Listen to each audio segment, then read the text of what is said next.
नमस्कार, स्वागत आहे तुमचे माझ्या यूट्यूब चॅनलवर। आजची रेसिपी आहे अगदी 10 मिनिटात तयार होणारी रसरशीत कुरकुरीत जिलेबी व इमरती।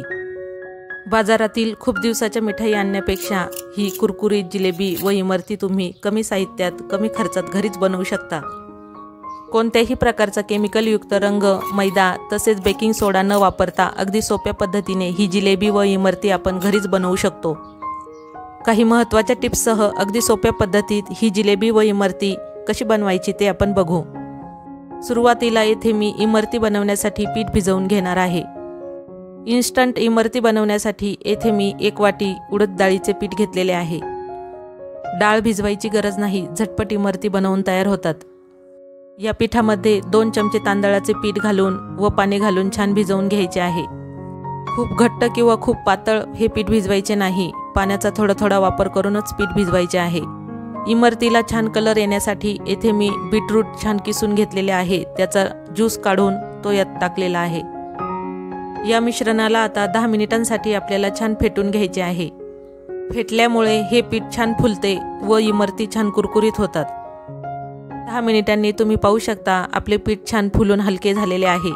एका वाटीमध्ये थोडेसे पाणी घेऊन त्यात थोडेसे पीठ टाकून बघायचे, ते तरंगले की समजायचे इमरती बनवण्यासाठी आपले पीठ तयार झाले आहे। सेम हेच पदार्थ वापरून मी जिलेबी तयार करण्यासाठी पीठ भिजवून घेतलेले आहे।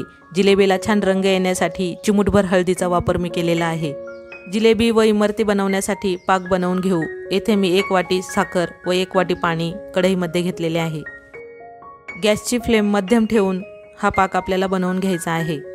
पाक बनवताना सतत चमच्याने हलवत राहायचे आहे। हा पाक आपल्याला अगदी 1 तारी किंवा 2 तारी बनवायचा नाही, फक्त हाताला चिकट लागला की गॅस बंद करून टाकायचा।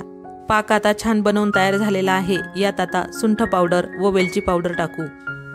माझ्या चॅनलवर अशा चविष्ट व पौष्टिक रेसिपी अगदी सोप्या पद्धतीने कशा बनवायच्या याचे व्हिडिओ मी चॅनलवर अपलोड केलेले आहे, त्यामुळे चॅनलला एक वेळ अवश्य भेट द्या।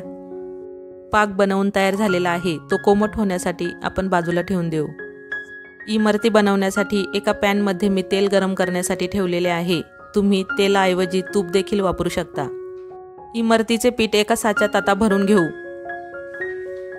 या साच्याऐवजी एखाद्या प्लॅस्टिकच्या पिशवीत देखील हे मिश्रण भरून आपण इमरती व जिलेबी बनवू शकतो। हा साचा मी पूर्ण या मिश्रणाने भरून घेतलेला आहे। आता आपण इमरती तळून घेऊ। इमरती तळताना गॅसची फ्लेम अगदी कमी ठेवायची आहे। तुम्ही पाहू शकता या पद्धतीने आकार देऊन सगळ्या इमरती आपण बनवून घेणार आहोत। मंद गॅसवर अगदी सोनेरी रंग येईपर्यंत या इमरती आपल्याला तळून घ्यायच्या आहेत। आमच्या इकडे या पदार्थाला किंवा या मिठाईला इमरती म्हणतात, तुमच्याकडे काय म्हणतात हे मला कमेंट्समध्ये नक्की कळवा। तुम्ही पाहू शकता इमरतीला रंग किती सुरेख आलेला आहे व कुरकुरीत देखील झालेले आहे। या पद्धतीने सर्व इमरती आपण तळून घेऊ।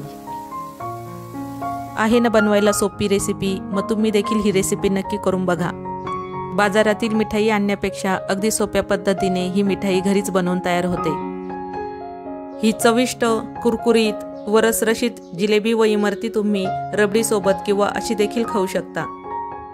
तयार करून ठेवलेला साखरेचा पाक कोमट झालेला आहे, त्यात ही गरम गरम इमरती आपल्याला टाकून घ्यायची आहे। पाकामध्ये 4 ते 5 मिनिटे छान भिजवून द्यायची आहे। 4-5 मिनिटांनी या इमरती काढून घ्यायच्या व दुसऱ्या तळलेल्या इमरती यात घालायच्या।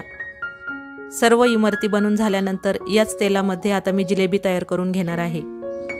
जिलेबी देखील अगदी कमी गॅसवर कुरकुरीत होईपर्यंत तळून घ्यायच्या आहेत। तुम्ही पाहू शकता जिलेबीचा रंग देखील सुरेख व कुरकुरीत झालेले आहेत। जिलेबी छान तळून झाल्यानंतर ती देखील कोमट पाकामध्ये 4 ते 5 मिनिटे भिजत ठेवायची व नंतर काढून घ्यायची। येथे मी इमरती बनवण्यासाठी पाक बनवलेला आहे, याच पद्धतीने जिलेबीला देखील पाक बनवून घ्यायचा आहे। तयार झाली आहे आपली कुरकुरीत व रसरशीत जिलेबी व इमरती। तुम्ही देखील ही रेसिपी नक्की करून बघा। रेसिपी आवडली असल्यास माझ्या चॅनलला लाईक, शेअर आणि सबस्क्राईब करायला विसरू नका। भेटूया अशाच नवीन रेसिपी सोबत, तोपर्यंत बाय बाय।